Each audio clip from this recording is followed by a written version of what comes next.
Athletics check. Oh, welcome back, everyone. This is Athletics Check with Michael, Anthony, and Tyler. We are here to talk about all things tabletop gaming and also talk about all of our favorite sports.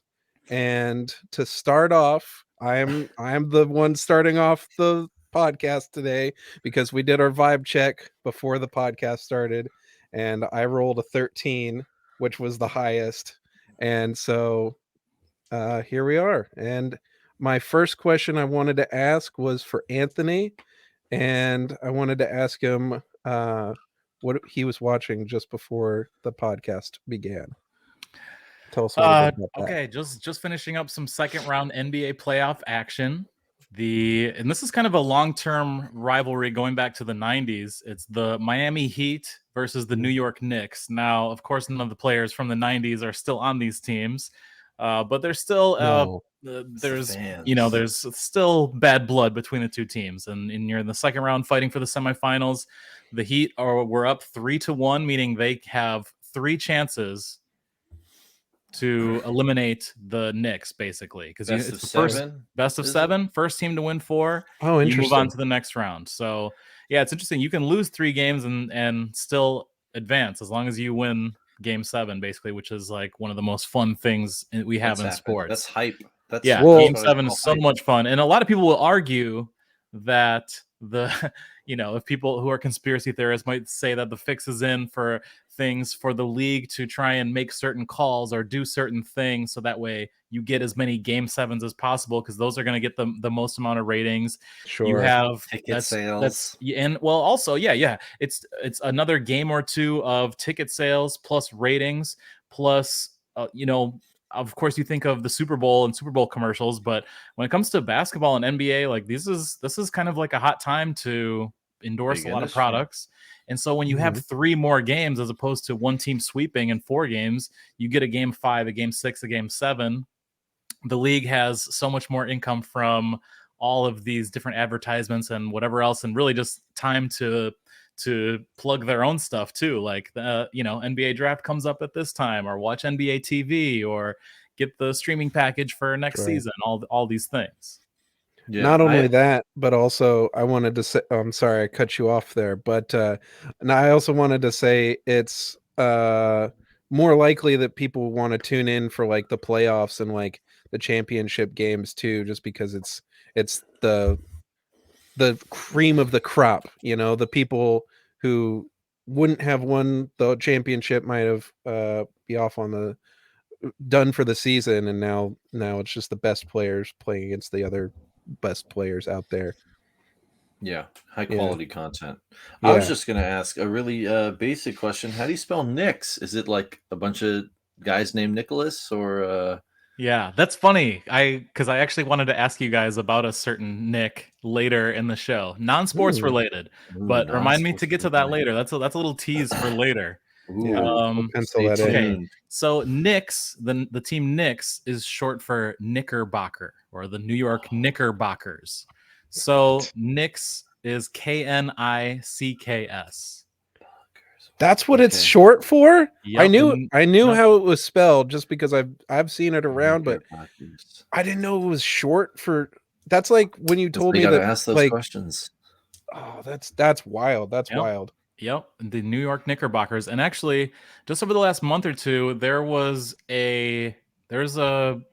been a couple big basketball movies. One about Michael Jordan and the making of Jordan shoes, but then the other one was actually about the first black NBA player who went from playing with like a Globetrotters or the Globetrotters type of team to being on the New York Knicks and the New York Knickerbockers. So those are the 2 big high production value basketball theatrical release movies so far this year. We're only 4+ months in, 5+ months.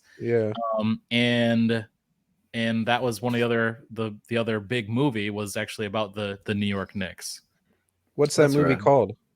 That's a really good question. Let me check on that for you. Let me athletics check it. Do an athletics check. In Sweet little plug. Sense. While you're checking that, I was going to ask what you're drinking, because you got a sweet little copper mug over there. Anthony? Yes, I do. I'm a big fan of the old Moscow Mules, and I just got a couple cups of nice. the couple copper cups, and I I'm love very it. excited about it to add to the bar cart. Yes. Also on the bar cart is featured tonight. It's a whiskey Moscow Mule as opposed to vodka or gin or whatever. There's many different types. I feel like I go many different ways with it. But in addition to that being on the bar cart is also some of the Kahlua that Tyler and Co. made. Yeah, we did. Christmas gifts that went around. Yeah, I'm I glad. still have some of that kicking around too. We it's still really have good. some kicking around. Yeah. Oh, we there made you a go. lot. It's strong stuff. Yeah, Sweetwater. It's, Sweetwater is the name of that movie. Sweetwater. Yep. That sounds familiar. I feel like I've heard maybe of that player before. Speaking of Game 7, though, friend of mine just is a fan of the Bruins, and the Bruins game was intense recently. They went to Game 7 against the Florida Panthers, and I think the Bruins had a really great season and were set to win or do really well this year, and they actually got knocked out of the playoffs in overtime in Game 7 in a hockey game that went like hockey 5-8 or something like that, which is a very high scoring game as well for hockey. What is that? What is the hockey season? Is it through? It's kind of the same. It's winter. It's winter season. It very closely mimics that of NBA, and they're both 82 game seasons with I think 4 rounds of playoffs that are best of 7. As far as I know, I could be wrong. NHL is not my main thing, but it very closely mimics the NBA season in terms of amount of games, certainly in the regular season, and I think postseason too. Bleeds into 2 calendar years kind of deal. Yes, and if you think about it, really, the baseball season is 6 months, and that overlaps in the spring with the nearing the end of basketball, and then the end of the regular season of baseball overlaps with the very beginning of football. So you really have, and then by the time football's ending, NBA's around halfway through their season and close to the All-Star game and trade deadline. So between the three, you get a full year. There's always something going. The toughest time, a lot of people say, is the dog days of summer when the only thing you're hearing about is the only games there are baseball and then a lot of NFL stories. And the NFL will always do their best to make sure, even in the off season, you're always talking about them, whether that something be to talk about. Sure. Exactly. Yeah. Aaron Rodgers trade, all sorts of anything they can keep as a story. They want to keep an NFL in your mind. So then what's your favorite season of the year sports wise? Like a month that's your favorite to watch? So we just had March, which is a lot of that, and you guys joined me. We went out, and actually when the idea for this podcast started, when we went out to watch March Madness, and the first 2 days of March Madness tournament are about as good as it gets for me. There's not football, but baseball spring training has started, so baseball's about to start. You have a lot of stuff going on for the NFL draft, which is about a month to 5 weeks, 6 weeks after March Madness. But the tournament is every weekend for 4 weekends straight. And those first 2 days, you have 16 games, 2 days straight on that Thursday and Friday, where it's just one game elimination, single game elimination. The kids from some Ivy League school who are seniors and have played together forever, who you've never heard of, might be going up against a 5-star recruit from Duke who's a one and done and only going to school for and have upsets happen. And I just think March Madness and college basketball, even though it's not my favorite of all the sports, obviously I would choose really any of the professional sports, but college basketball for that little time, that stretch is just so much fun, and just 4 games happening at once at different times. They've changed the scheduling a little bit to stagger, but that to me is one of the great times. Yeah, that's why you get one of the big TVs. It says it all in the name, March Madness. It sounds insane. With all those games going on, it's like NFL has their red zone where you can watch all the games happening on Sunday all at once, and The best way to watch football is Red Zone. It is. Yeah, I follow the Green Bay Packers, and I'm more so. I like to say it's not that I love football, but I'm just addicted to the Green Bay Packers. If I'm not watching a full Green Bay Packers game, of which I will always try and watch every game in its entirety live, watching NFL Red Zone, no commercials. I've always said this is football on crack, and that is the best way to watch the NFL. It's just like 6 hours, 7 hours on Sundays, one day, all the games, everything that's happening, the most exciting scoring plays. It's just like right into your veins, content man. Heavy. Yeah. Oh my god, that's great. Yep, they're so much fun. That's cool. And if you're playing fantasy too, you're just getting all those points. I was thinking about that. You're calculating every single game with your stats and your players that are on your phone, and there's just so much to keep up with. Oh, what just happened in this game? Oh, I got to catch up and write down my. Well, you guys crushing sometimes too when you're losing, and it just seems like you're never going to get out of the hole. But then, like the last game, you just something crazy happens, and like I don't know, your kicker gets like 16 points or something. Yeah, and then you end up turning it around. That's truly one of the best parts. Either of you do current fantasy football? I know we talked about this somewhat recently. I'm not part of a league right now. Not currently part of a league. I've never played. No, that could be something fun that we do. Like maybe us three manage a team in a league. I guess that one of us know, or something might be kind of fun for the show. I guess. Yeah, that is should be fun. Yeah, I consider that.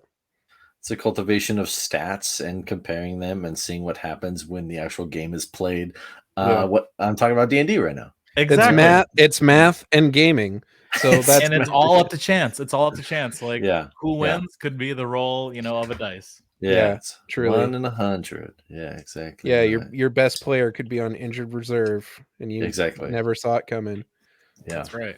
That's cool. Tyler stopped by the house today, which was very nice. Gave a nice little surprise to my day, to my afternoon, brightened it up more than just a skosh. And hooked me up with my first dice set. Gotta have a set. Your first set? That's my first set. I only had this little guy, which I just found in the street. Yeah. Now I have a. Now I've got a real. You got to keep that one though. That's you got to have your orphaned dice. It found you. It's got its own backstory. It's got its own backstory, and I was happy to get you a set. We can go over them as well. If you like, I noticed. Get a zoom in on those dice. Yeah. Actually, let's do what you were saying. Let's go through the dice from smallest to biggest, and we'll go through and tell you about the dice. As you get to explore them.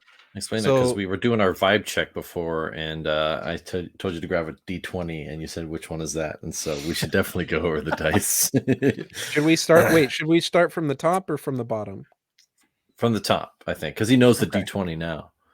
I do it's now. It's a circular one that has numbers above 12. Yeah, little tiny. That's going to be the circular one. Yeah, and that is in Dungeons and Dragons. That's probably the one you use the most.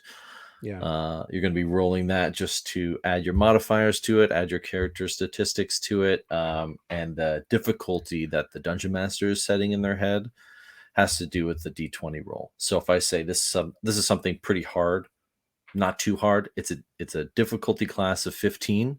So you have to roll your D20, see what it is, add your character's abilities to try to get 15 or higher, so that you succeed. Meet or exceed. Meet or exceed, they say. If you get under it, you fail, and then he describes what happens if you fail. So what is a 15? Yeah. 15, just a random number. But that's come up with a guide in your head, kind of.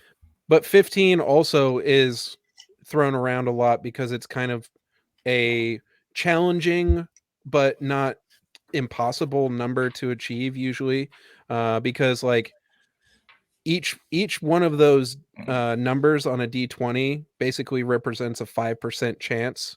So like anything above a 10, like an 11 or above, that's like a 50% chance or higher.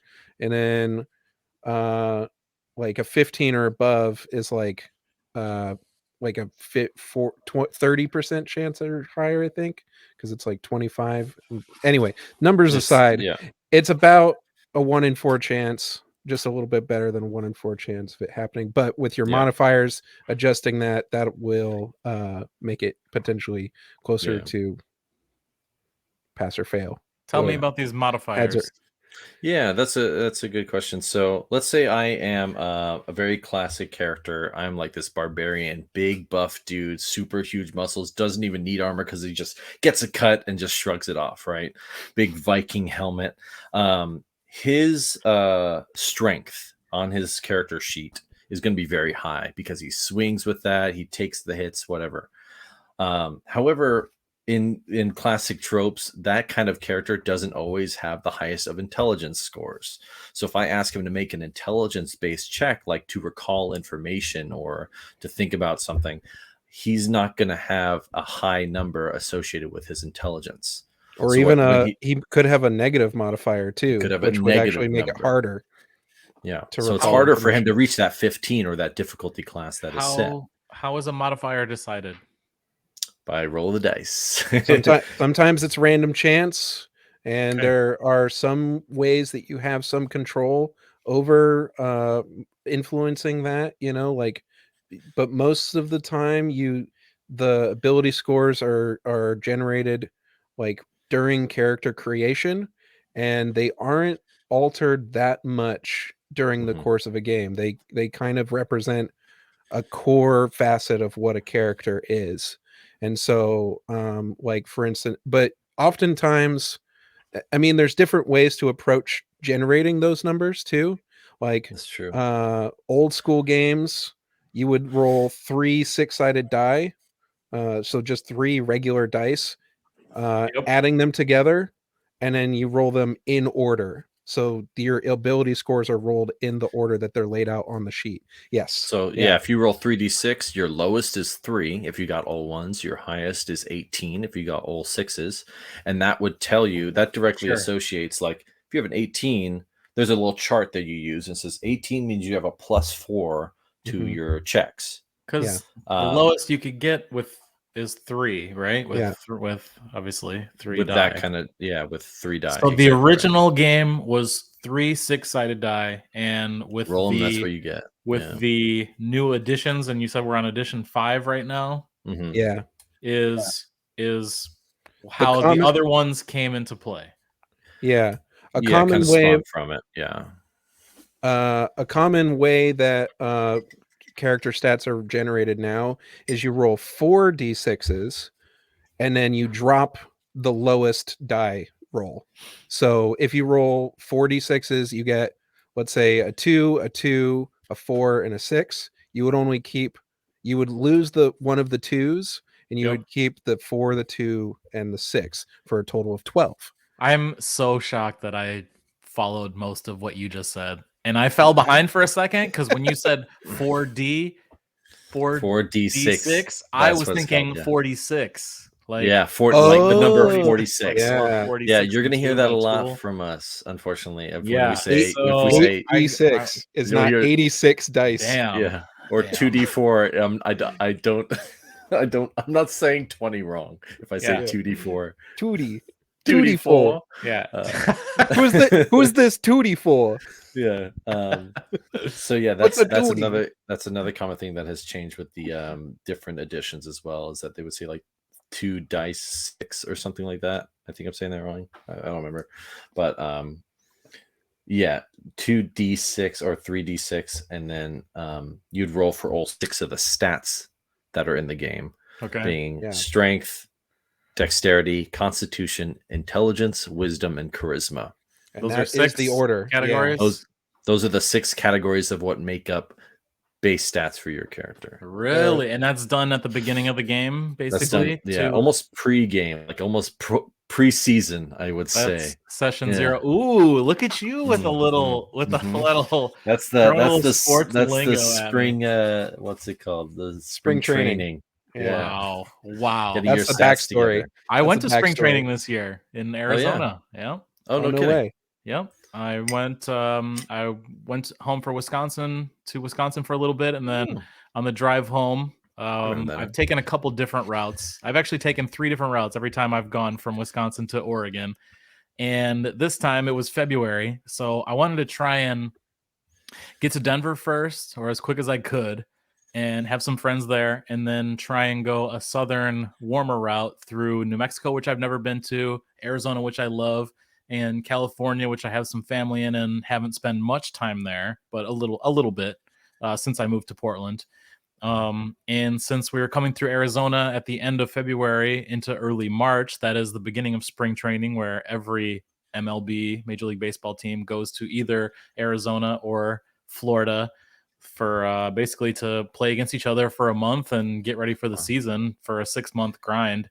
And yeah, I got to go to where the Brewers have their home in Arizona, and it was so much fun. And this year they changed a lot of stuff with the pitch clock. We talked a little bit about on a previous episode, but that was my first chance seeing the pitch clock and how baseball has changed this year and how it's much faster, more stolen bases, more home runs, quicker pace, all these things. And yeah, so I like your spring training drop there was very well done. There are a lot of people at those kind of things. Yeah, you'd be surprised. There's a lot of people. And do they charge good weather? for those? It's snowbirds. The tickets are much lower in price to go to somewhat of a meaningless-ish game. I mean, it means somewhat, but it's more to like get a look at some younger players or give some guys a chance coming back from injury and just give your guys a slow ramp up to the full season. But it's great. Like it has the ballpark feel. Like you feel like it's the real thing, and the food and everything. And you'd be surprised. They really do get some good crowds there. And a lot of people will even, that's what another thing I love about baseball is, like, a fan of baseball in any way, like they might go to Arizona and just do a tour of all of the different 10 plus ballparks just to see all the teams play. And they might and so there's that thing where like people will travel around just to try to go to as many ballparks as possible, which is cool because they are, for me, it's one of my favorite forms of architecture. And like stadiums, yeah, and especially baseball, because a basketball court is 94 feet, a football field is 100 yards, and soccer field, so on. They're all like the same dimensions. Whereas baseball, you can actually build your park however different almost you however want. you want, and it's crazy. And it can, one side can be longer and shorter and wider, and the fence can be taller, or there's no dimensions. There's no solid. But there's got to be like there's like a limit, like 300 feet is the smallest or something. Even less than that in some places. In the very corner, in the very like near the foul pole, just right at the corner, there might be something lower than 300. Though. The bases are all the same. The bases are all the same. They did increase the size this year. So like the diamond and everything is the same size, but once you get out, you can also kind of build your team based on the weather, or whether or not you have a turf or grass or a roof or a retractable roof. So you can kind of do different things. And it's crazy to me that in 2023, or even over the last 20 plus years, really, that they're still building outdoor ballparks in Midwest and the Northeast without roofs. Is just one of the silliest things ever. I mean, some of the places I'll list to you these are places that have built a ballpark in the last 20 to 25 years and did not put a roof on it. This is just off the top of my head. Is the New York Mets, the New York Yankees, the Minnesota Twins, Detroit Tigers. It's crazy. All these the Yankees have the money. That's like the joke. If any team in sports has the money, Jesus. Yeah. They're like known for having the money. I'm not even a sports guy, and I know that. Yeah, they buy baseball. Yeah. Pretty wild stuff. Baseball. But that's why nice. I love baseball cathedrals. People will use the term on. Cool. Yeah, I always get kind of, I don't know if it's necessarily chills, but like, I don't know. Whenever I walk into the field that I haven't been on in a long time, and I walk in, I finally see the grass. I was like, it's so cool. It's so nice. It's like such a pleasure to look at. Beautiful part. Yeah. I have a question for you, Anthony. Yep. Are the Mets a major league team?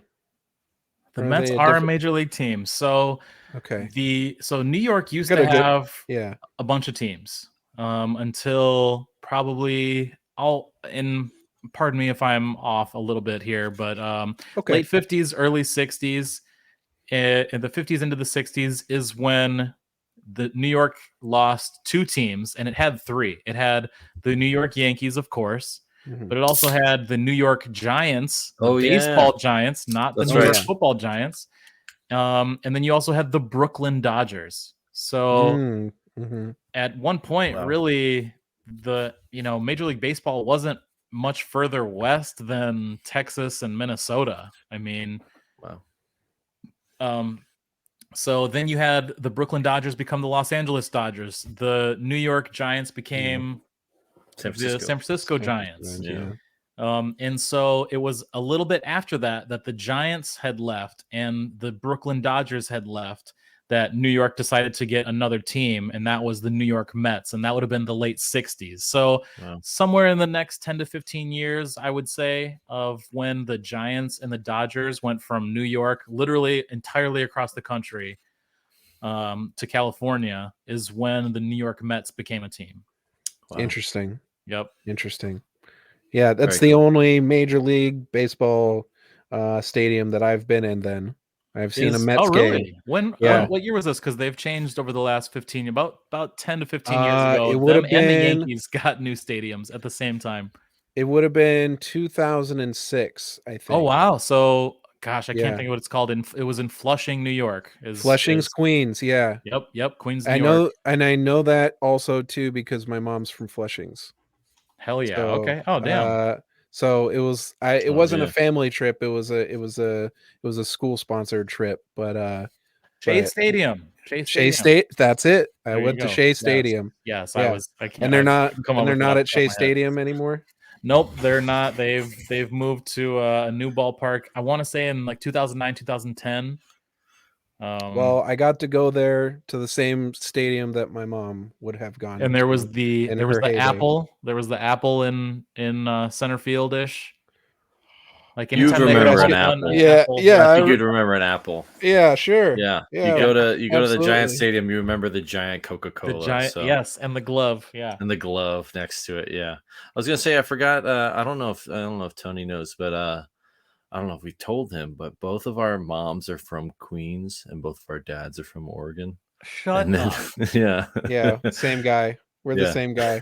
Holy cow. When did you guys figure that out? It took a while, but at the first job that we were working together, and like maybe 6 months into working together, I think. Yeah. I was just like, wait, what part of New York? Because that's scary. Same neighborhood. Yeah, almost. She was from Rochester and Rochester. Yeah. I think. I don't know. I can't remember. Yeah. But yeah, and then my dad, born and raised in Portland. Michael crazy. And I joke that we have the same brain and the same life. Yeah. Sometimes. Michael, you first. Where did your parents meet? Air Force. They met in the Air Force. Okay. They were both in the Air Force together, and that's where they met. Yeah. I love that. I even love that. Mm-hmm. That's Tyler, cool. Tyler, what about you? My mom went to an Aerosmith concert alone, and my dad spotted her in the crowd and then chatted her up. And who went alone? Later, my mom went alone to an Aerosmith concert. And your dad was there with his buddies, stalking her. Yeah. And they're like, let's go talk to her. Yeah. Yeah. And then they talked to her, and she wrote her phone number in the dirt on his car from the parking lot. If it had rained, I wouldn't exist. Yeah. Whoa. Yeah. Whoa. And then because it's an Aerosmith concert, they named me after Steven Tyler, the lead singer. Shut the front door. All right, hold on. There's a lot to unpack here. Why would my middle name is Steven. Okay. Oh my god. Okay. The line that you just said, if it had rained, I wouldn't exist. Dude, that's I say it a lot, but that's a song. That's a song right there. Yeah, keep that one in the bank, man. That's good stuff. But you were named after a famous person, as was I. Oh yeah. Go for it. Your story time. Do you guys know who Tony Danza is? I am aware of Tony Danza. Yeah. Okay, there you go. Yes. That's how my mom convinced my dad to name me Anthony, which she always wanted to name her son Anthony, but that's how she convinced my dad, is that because of Tony Danza. And I don't even go by Tony. I call you Tony. That's true, and it's nice. Please continue. But I'm no Tony Coolman. Yeah, that's yeah, true. yeah. You could be. You are absolutely, absolutely I part think of the no. I Tony would like to Coolman. believe that when Michael made that username, Tony Coolman, he was thinking about Tonys like you. Yeah. I definitely was. I definitely was. Yeah, I I think Tony's just a cool name. no doubt. We know that you think that.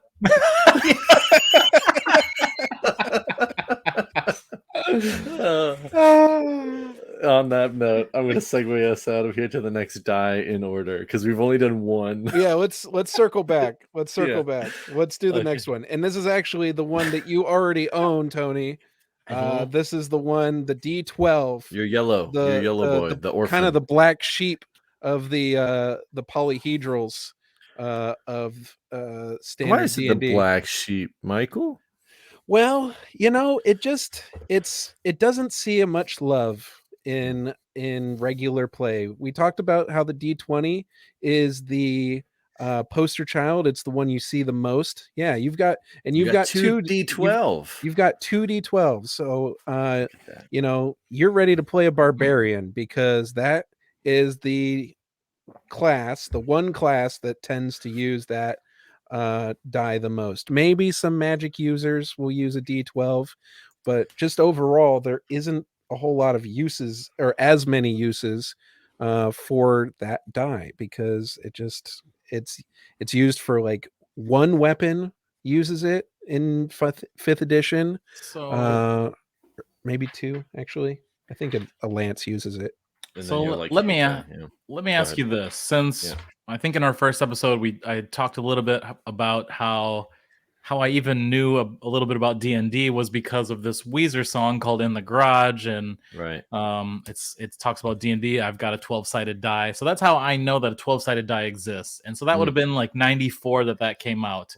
Mhm. What edition was out? When was the 12-sided die In the first? 90s? Yeah, when did the 12-sided die first come out? Is it one of the second or third 90s editions?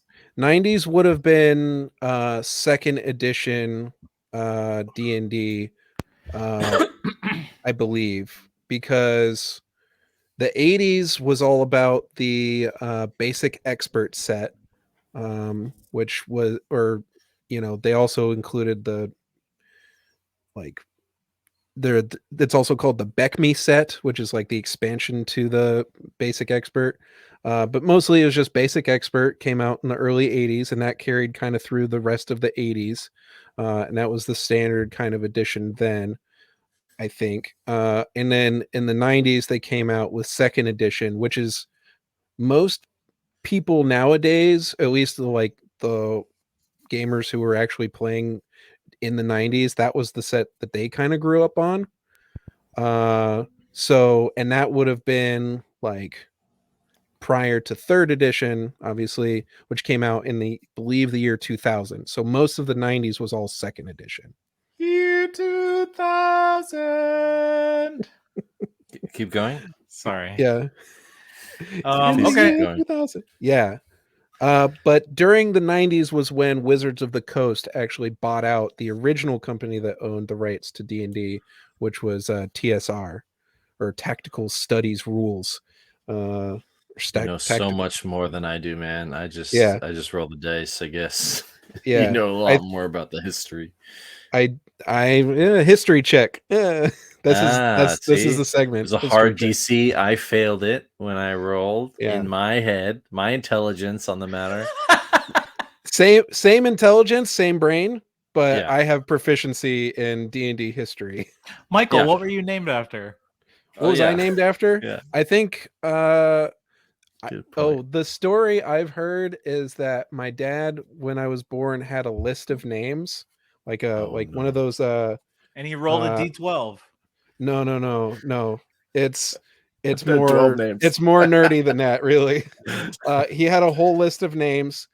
He couldn't really decide, so my mom was just like, name him this, and kind of they just went with that. Because she's from New York. She doesn't take any shit from nobody. He wasn't choosing fast enough, so she was just like, do it. She was like, exactly. forget about it. Yeah, That's so funny because it's kind of true for me too. Because my parents were thinking about the name Steven Tyler because that's the singer. But then Yeah. they're like, we already have 2 Steves in our family. And so my Aunt Donna from New York says, well, why don't you name him after his cousin? Name him Tyler David. And so that's my name. That's exactly how it happened. It was like a phone call and said, name him after your cousin. Well, that's great. Yeah, I absolutely love it. What the hell? Same brain, same life, same story. Yeah. Yeah. Okay, so next we got this really weird die. That's like almost like a spaceship in some way, or Yeah, hell yeah, absolutely. You should have two there's of that those. thing. There's that thing called the gravitron when you go to like a state fair and you just go inside it and it just spins and you lay up basically almost vertically but slightly slanted up against the wall. The gravitron die. Yeah. And if you throw up, it goes right back at your face and then 2 people next to you. Yeah. Perfectly timed. It's great. Yeah, shotgun blast of bomb. Yeah, you should have 2 of those die in front of you. These are the D10, the gravitrons. That's a 10-sided die. Yeah. Oh, and okay. So, I see my second one. And with the second one has 2 digits on it, so that when you roll them together, you can get a number between 1 and 100. So together, I was wondering why I have one that says like 30, 70, 50, 60. So that's 90. your tens digit, and the other one is your ones digit. Yeah. If you roll 0 0 and then the other die says 0, that would man down. It can't be 0, so you'd be 100 because it'd still be accurate. Well, actually, some people would. Some people are wrong. Some people are wrong. I what's agree. going on here? Do we have a D&D I agree. Not really, because we both agree on the same thing. I was the same person with the same brain, and both your mothers are from New York. Yeah, exactly. They're broads from New York. Yeah, rigatoni. It's really funny. That's racially insensitive. That is racially charged. That is racially motivated. I'll see you guys later. What you said wasn't really funny. I was gonna say the funny thing is. Can we just stop right there? Worst time to take a sip of a drink for me. Yeah, what you said wasn't funny. What I was saying, that was gonna be funny. Yeah, I know what you guys are laughing about, but you shouldn't be. Now I hyped up my thing so much I can't even say what it is. No, let's hear it. Let's have 1 second of silence and then you say it. So the thing that's funny is what? No, it's too much now. We built it out. You're okay, in it. Now it's worse. It's getting worse. So go. It is getting worse. When I was growing up, my mom didn't really have any accent at all. But as soon as she moved back east to be with the rest of her family and all that, she gained it all back. And now I catch her saying things in like a New York accent that I never heard her say before, like hot dogs and stuff like that, and coffee. So she, and you gotta. I ought to bought the hot dogs and coffee, and it's like, what are you saying? Who are you? Yeah. Anyway, that's the funny thing. Let's move on. Yeah. Yeah. No, that was really funny.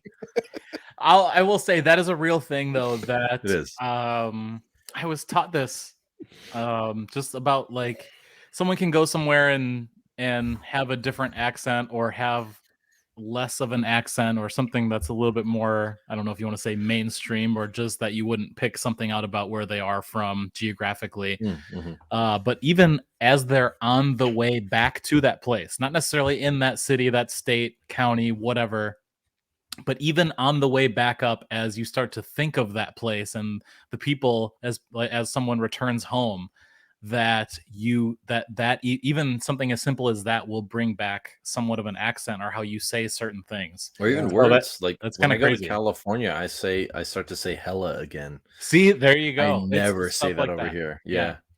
It's just when you're surrounded by a great example. Yeah, it's like humans know that they have to adapt to their environment or something. I don't know. I don't know if that's something that migrated up here, but when I was growing up, a bunch of people I knew said hella. Yeah, and hecka. And rigatoni. Wow, it actually is funny. Yeah, rigatoni, cool, man. Yeah. Nice. Oh my god. Oh, great. Let's Yeah. move on to the next die. Okay. Well, I did want to roll a D100 with you guys before we go. Oh, okay. Real quick before we move on to a D8, we get you 2 D10s, and I want to, because the chances are crazy. Oh wait, this is 2 D10s? 2 D10s. Technically, they're 2 10-sided die, but rolled together, they become like a Megazord or a Voltron. Megazord. Wow, A this is D100. Double That's some graviton. great nerdy. That's some great nerd references. Yeah. Okay, I have a 9 and an ooh. I lost one. Oh, so you got a 00, did you? Yes, I did. So that you got a 9 and a 00. That would just be 9. Yeah. Sure is. Yeah. 0 takes the 10 spot. I got Me 40. and my D10s. I got 40 in the 10 spot and then 0 on the 1 spot. So it's raw 40. Ooh, raw And dog. I Raw lost dog and mine 40. off the side of the table. Well, that's a fail in my books. I got a 7. 7 total. Yeah, I just rolled 1. Well, you could roll it again and use it as the 10 spot. No, they were two actual 2d10s. They were both d10s. That's the thing, though. So I have a question for you, Tyler. In a pinch, do you ever roll the tens die, like the 2-digit die for rolling a D10? Oh Yeah. yeah. I grab the first die I see. It's not even the right one. Throw all the rules out the window. I do the same. Absolutely. I was wondering if I can was the ignore weird second one. Zero. No, I think everybody does that if they need to. Oh, but the thing we were going to debate, I don't want to forget about that because otherwise everyone's going to be forgetting, or reminding us about it. Always be forgetting. About the I always be forgetting about the D10s. Some people say that if you roll a 0 on the one that doesn't have the 10 spot, it counts as 10 because that's what it does on a normal D10. Mhm. And then the other one with the 20, the 30, the 40, the 50 is like added on to that. It's the stupidest argument. Yeah. Because it basically, instead of going 1 through 100, it goes 110. Can you give an example? No. Like yeah. So I think it goes 0 through 99. Some people say like you can't roll a 100 because there's no 3 digits or something. I don't know. It doesn't make sense. The whole point of it is to roll 1 through 100. That's the whole point of the dice. Some people do 10 through 110. So if you were to roll, I'll show you on the webcam if I can. If you were to roll this 00 on this die, and then you were to roll the 0 on the other die, people would say, "Oh, that's just 10." I can't show you. And that's enough. what you agree with. Is the No, 0? that's what I absolutely hate. No, 0, that's 0, 100. and 0 should be 100 because of the 10 space in the 1 space. But some people say that's 10 because on the D10, 0 means 10. But in the case of a D100, I think they're dead wrong. No, it would be 10 if you rolled a 1-0 on the tens die, and then you rolled a 0 on the other die. So just to be clear here, yeah, a 1. Oh geez, no. I got a thing going on. Zoom in on somebody else. No, Zoom in you on did somebody not. else. Buddy. Buddy. Oh, how Oh, dare wow. you? Definitely making sure my phone's muted is now. But really wow, just get me embarrassing. away from this. Yeah, one. Yeah, just cut him out. Unbelievable. That's just the disrespect. Hi everyone, welcome to the new podcast. To our fan base. Yeah. Yeah. I can't believe this. Well, Michael's PR team will be releasing a statement about why he's not involved with the show. Yeah, we don't talk about Michael. I'm embarrassed. When that guy rolls 2 D10s, he thinks the 100 is I just rolled a nat 1. Yeah. I just rolled a nat 1 in real life. Yeah. For stealth. That was a critical fail for stealth and for phone management. Yeah. Oh my god. Really unbelievable stuff. Yeah, I definitely double checked that my phone was not on while that happened, so definitely took the blow for us. But how dare you also? Yeah. Well, yeah, you live and you learn, and sometimes your mistakes give you experience. You should just show more experience points are all about. I think you should show more respect. Tyler's mom's from New York. You watch it, dude. Like a viper, this one. You were gonna ask a question, I think, about D100s or something, Anthony. It's gone. It's okay. It's I fine. had an example in my head, but at this point, I ruined everything. Listen, would guys, we're only 45 in. I think we can clearly hard reset here. Yeah. Yeah, let's just start over. Yeah. Hi, guys. Welcome. No. We can fix it in post. No, we're not going to. Okay, great. We're gonna move on to the D8. Is what we're gonna do. Yes, please, please. Please move on. Let's move on, please. D8's a nice little pyramid. It's got 8 sides. It's a pyramid on top of each other. There you go. You found it. Nice and easy. Let's get a D8 roll. I got a 5. 6er. 6er. D8's a nice mid die. Happy die. I got a 4. Okay. There's nothing Great. much to say about D8 other than there it is. It's a pretty interesting die, though. I think I like it. It's used by a lot of classes for their hit points. It's used by a lot of classes for their weapons. It's used by a lot of spells for their What's a damage situation output. where that would come up then? What's a situation where I would use the 8-sided die for what you're talking about, Michael? You're swinging at me you're stabbing at me with a rapier, and I'm this evil ogre monster, and I'm in your path, and you've definitely got to take me down. You roll your D20. You hit because of your strength modifier or dexterity based on your skills, and then you need to roll the damage to see how much damage you do versus hit points. This is where it kind of becomes like a video game in combat. So ogre has 50 hit points. Your rapier does a D8 of damage, and then plus some of your stats. So you'd roll the D8. I say 4 on my D8 plus my dexterity. That's how much damage I take away from the boss. When he hits 0, he dies. Interesting note. You don't have to use dexterity because rapier is a finesse weapon. You can use either strength or dexterity. But yes, most people use it because it's a dexterity-based weapon as well. But yeah, that's just a little extra tidbit for how that particular weapons work. Yeah. Try Coca-Cola Cherry.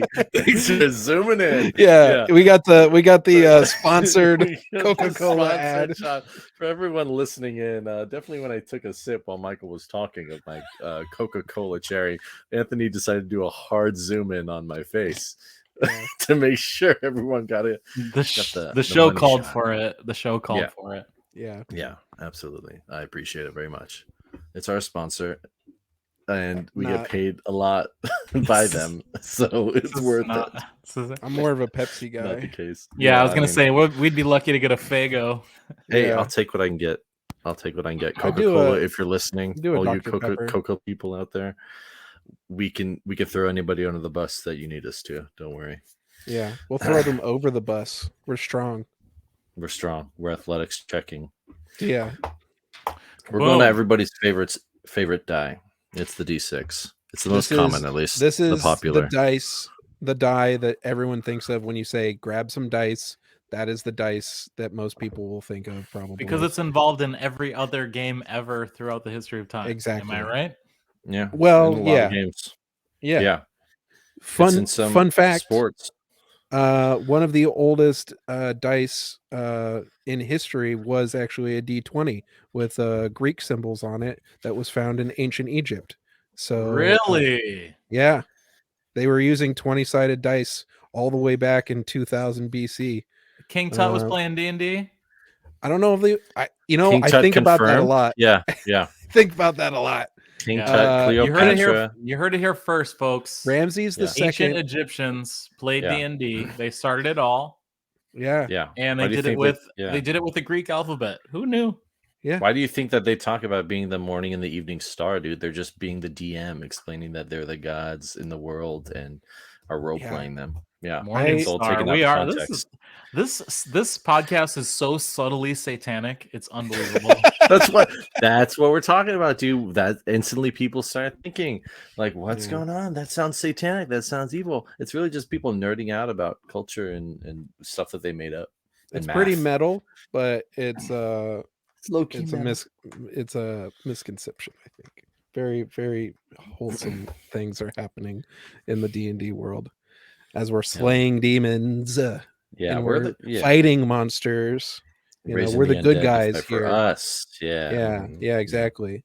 And I would never stick anyone in a vacuum for longer than they could breathe. That would be awful. Who would do that? I wouldn't do Unlikely that. story. We're gonna go to the most dangerous dice now and get our dice polyhedral set completed. Oh yeah, the final one. It's the final one on the tip of your thumb. The hardest This one to is pick up. the hardest one to pick up, the worst one to step on. It's the D4, y'all. It's a pyramid because Yeah. ancient Egypt. Don't you get it? Ooh, good callback. That's the Good thing. callback. Everyone thinks D&D is a satanic game. It's not. It's an Egyptian ancient Egyptian game. role-playing game. Yeah. Yeah. We're not Yeah. summoning demons, we're summoning mummies. It's an ERPG. Yeah. Yeah. Egyptian role-playing game. And that's your set, man. I'm happy that you have your own first full set. You'll never need any more die. Thanks to you, now I have a complete set, and it's this beautiful, shiny, metallic, purple and gold, purple and green with gold numbers. It's a really gorgeous set that I'm very happy with. Yeah. Tyler gave me a couple of options. I had color coded options, and I Heck of chose a this no. one, even though I love black and red. These ones remind me of the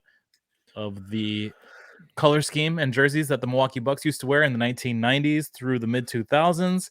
And Nice. I'm wearing a Milwaukee Bucks shirt today, which reminded me I also wanted to ask you Nice. guys about your shirts. Oh, sure. Michael, will you go first since yours has sports on it, which seems like you wore it specifically for this occasion? I did indeed. Yeah, this is my Sport of Kings shirt. I got this back in the day when I was it was a event sponsored by the Society for Creative Anachronism. That's a group founded in California that do like historical reenactment and stuff. And High Society. Yes, and their Sport of Kings event is their armored combat event, where they have people dressed in real, like, they have their own set of rules. There's different groups out there doing different things in the martial arts community, but the SCA combat is its own thing, and they get dressed up in full metal armor and they hit each other and it's a contest to see who's the strongest, I guess, or the most skilled in this art form. You guys know what medieval times are? Yeah. I've been twice. Yeah, the event. Where do you have one out here? Out Pacific Northwest. We got one outside Chicago, so when I'm in Wisconsin, that would be the one. You got to go to Cali, man. That's probably the closest one. Okay, so Tyler, that's your stomping grounds. I will get back to you on that. I'll go right away. Okay. I know there's one probably near like Disneyland somewhere. Yeah, and I've been to one in Florida as well, near like Orlando or something. And I've been to two, and each time I was put on the same team. I was on the yellow team each time. Yellow team. Yellow That's team. A sign. Yeah. That's a sign. I thought that was kind of weird that they got me on the same team both times. So would you compare it to something like that? Well, medieval times is a Renaissance fair situation. No, I would. People in the SCA are very much more interested in like the history aspect kind of the medieval times. Medieval times is more of like a dinner show and kind of like leans more into like King Arthur, like knights and chivalry, sort of like more leaning towards the fantasy aspects, but like kind of not like dragons and stuff, though. I don't know, maybe they have dragons too, but kind of more leaning towards the fantasy aspects of the medieval times. And then what was the other one you just said? There was three. Renaissance fair, Ren fairs. That is also kind of in its own zone where, you know, they don't focus on being like 100% like historically accurate, but they do kind of more lean towards history, I guess, than like high fantasy. Though you see people dressed up like fairies and goblins and stuff at Ren fairs too, so they kind of do that. It's kind of a catch-all, Ren fairs, really, for everything in that kind of zone. But I haven't been to that many Ren fairs, so I know that's like its own. It has like its own culture of people who are really dedicated to it. So That's right. yeah. But I like SCA people. They love to tell you everything about like what they're into, because usually they're smart, talented people who have spent a lot of time researching their things. Like I had a dude one time just tell me about like the stitching on his sleeves and how it was like how A popular stitch back then or something. it was this stitch that like it expanded and contracted like when you moved your arm, and it like gave him like this kind of puffy arm look, but it was like really well done, and he did it all himself. And I was like, wow, I never thought I was going to be interested about the stitching of a sleeve, but the way a you random explained it man, and your enthusiasm for it was really awesome. So if you ever want to go to an event like that, just let me know. I'd be down to go again. Would you but guys yeah, take mushrooms? on just today, right now, just in general. Well, man, it's not that kind of podcast. You guys both just became mothers from New York. Hey, what? What's going on? Come on. Hey, come walk in here. Mushrooms. Pizza. Yeah. Maybe on a pizza. Yeah. I'd take mushrooms on a pizza. Yeah. Does it fold well? Yeah. Sorry, everyone from you got a pinch. everywhere. Yeah. Yeah. It's from sorry for everyone. Blanket. Just listen, blanket. everyone. Sorry. I'm sorry about apology. me. Yeah. That's understandable. I cannot be held liable for anything I've said on this podcast. Oh. Real quick, I got held up on that acronym SCA. Yeah, it stands for Society of Creative Anachronism. Whoa. I will move quickly off of it then as well. it just means they look at history and they have fun with it. Anachronistic is something that's out of place in time, something that is out of time. So it's the society of people creatively placing things out of time. Okay, cool. That's the best word I've ever heard. You always are teaching me new words and things, and we always learn things here on Athletics Check. Yeah, we're about learning. Yeah, learning and learning from each other. Like I, didn't know about spring training, and now I know about spring training, and that sort of stuff. Yeah, and actually, speaking of learning things, I want to touch on some things that we talked about post podcast last time. Some things that had come up that we realized that we didn't touch upon or explain, and I wrote them down here. First was opportunity attacks that we talked about. Right. We had quickly brushed past it super quickly, and Anthony was asking us afterwards. So, if Michael, what's an opportunity attack? Well, essentially what it is that when there's a lapse in an enemy's defenses, there are sometimes when you can capitalize on those lapses in their defenses and then get in opportunity attacks on them. So these are like the most common one would be like when an enemy is moving away from you, but they're not retreating like defensively. Or disengaging from you specifically. They are just like turning around and going towards something else. When their back is turned to you, you can, if you have the opportunity, you can try to hit them on their way out. How do I know when that's happening in a game? This is my first game. How would I know to do that? So that's a good question. What's the scenario? You're usually prompted by your DM, but if you're paying close attention, they'll usually lay out a grid upon the table with maybe, let's say, terrain or expo marker drawings, and that's what you're like playing off of in combat. Oh, wow. Okay, and you have bringing a different... bringing a new element onto the table, literally. Yeah. You have a mat sometimes, or some people, Michael has like this whole thing that covers this whole table that's all grids. And you can put all kinds of things on it, and you also have your character representation in your little mini. I have some right here, where it's just like, right next to me, this represents an orange-haired sorcerer, and it's like I describe her. Yeah, sure. And I painted her or wow, my okay. wife painted her or something. My wife. My wife painted her, and so she would be at one square, and then an enemy would come up and be at a square next to him. And when he leaves her range, when this guy leaves her range, she can swing Whoa. at this dude. Yeah, that guy's cool. But she can take an opportunity attack when that guy leaves her range, like not defensively. So when they're actually like moving apart the board and like making moves upon the table, there's a whole lot of little things like that, because with the squares on the table, the tiles, the board, whatever you want to call it, also affect things like a certain spell has a range of 60 feet. That means you'd have to count out 60 feet, the equivalent on the table, and how far, if this enemy's all the way on the other side of the table, can I hit him? Yeah. And you have to calculate that stuff, and that's why like combat can take longer, because you're talking about all these moments that are happening so quickly, but they take longer because you're figuring out all the specifics of like, nope, you're out of range, your spell doesn't reach all the way, or your bow and arrow falls short, it doesn't even have a chance to hit him. Yeah. When you try to shoot.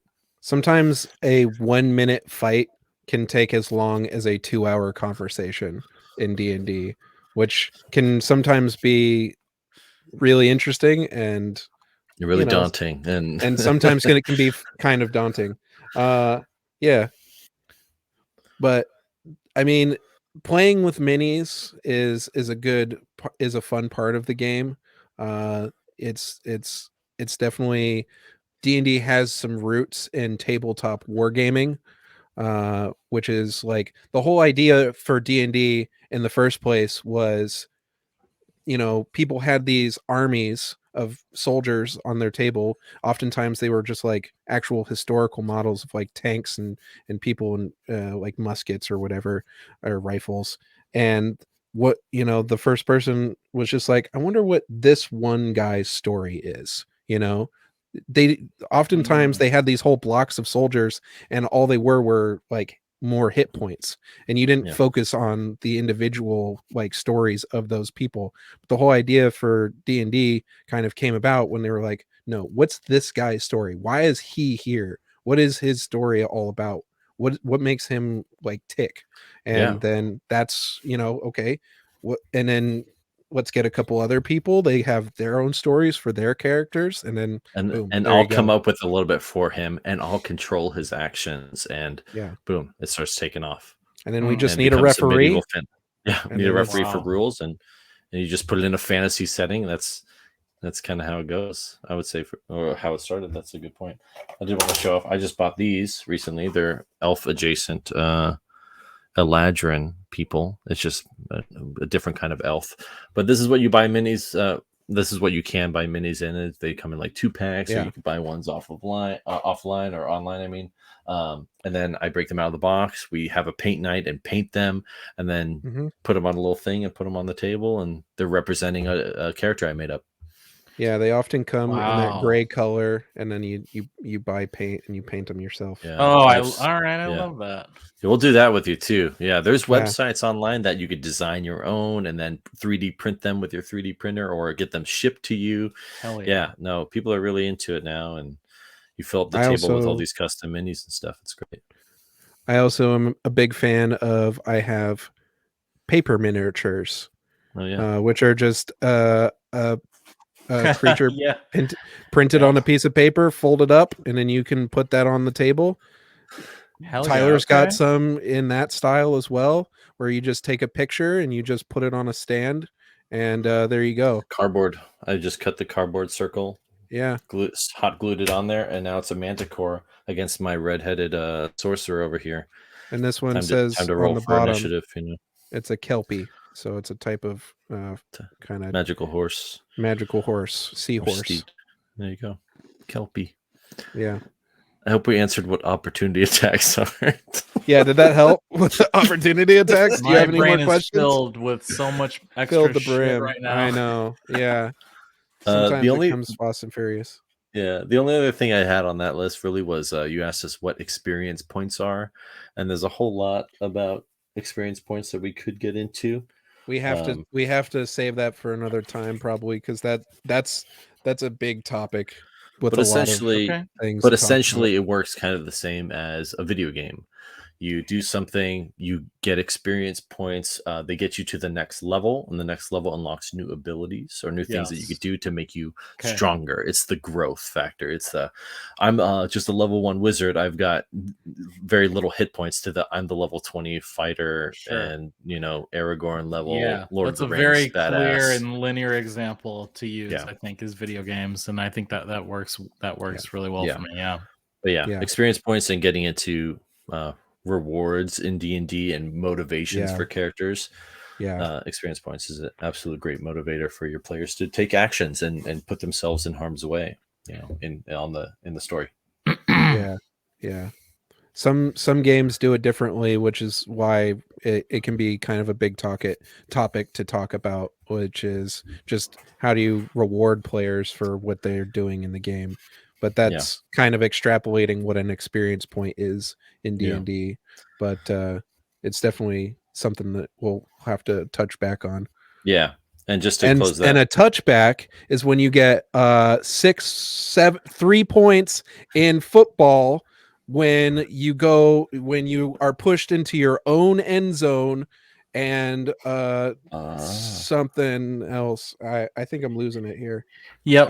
What Michael's referring to is a safety, but a touchback is I'll erase that. I'm writing in pen.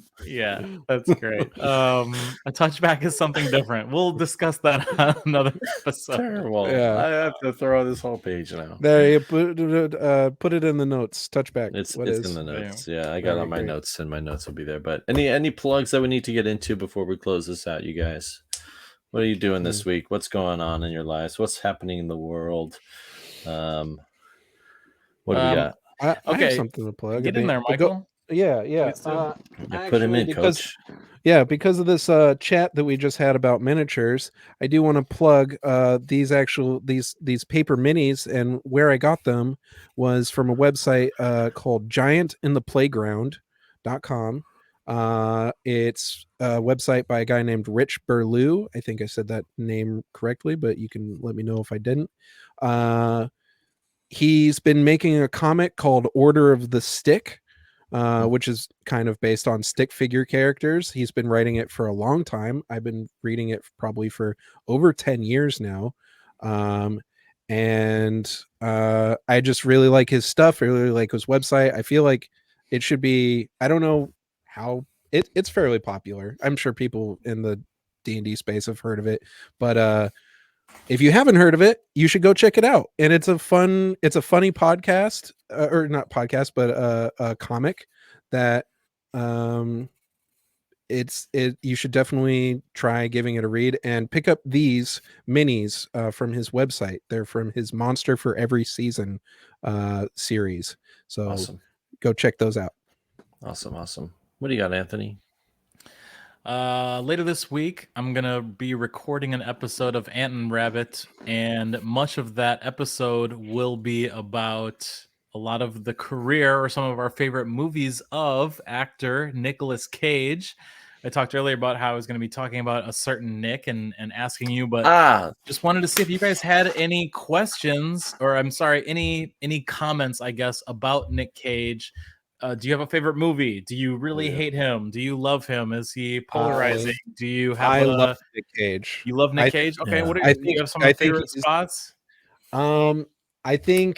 I mean, Raising Arizona. I actually haven't seen it, but I know that Raising Arizona is one of his greatest performances. That was such a whirlwind. I love Raising Arizona. However, never seen it. Know nothing about it. Here it's great. I need to watch it. I just needed to mention it because I think he won an Oscar for it, so it's one of his great performances. But personally, I mean, I love National Treasure. I do love National Treasure. I think it's just a fun series. I think it's wild.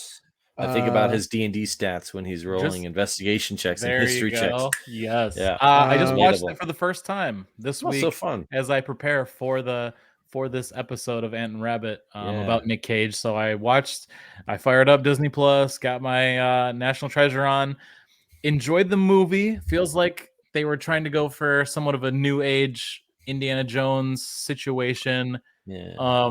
Do you feel like it's worth me going to see the sequel and firing up Disney Plus once again to get National Treasure 2, or am I good and try and? Oh, you don't need to watch it. But Okay. it's Yeah. it's more of the same with less of the goodness, I would say. Thank you for stopping it's me from wasting my time. Basically, watch Con Air. That's my movie. Con That's Air, Con Air is good. Las Yeah. Vegas. And that's Gosh, it's so fun. I've Yeah. never seen Con Air, but I am going, which is insane that I've never seen it. You But both have Nick Cage homework. I know I'm gonna rent it and watch Yeah. watch it before the show. You should also watch I think it'll be right Renfield. up there with my favorite.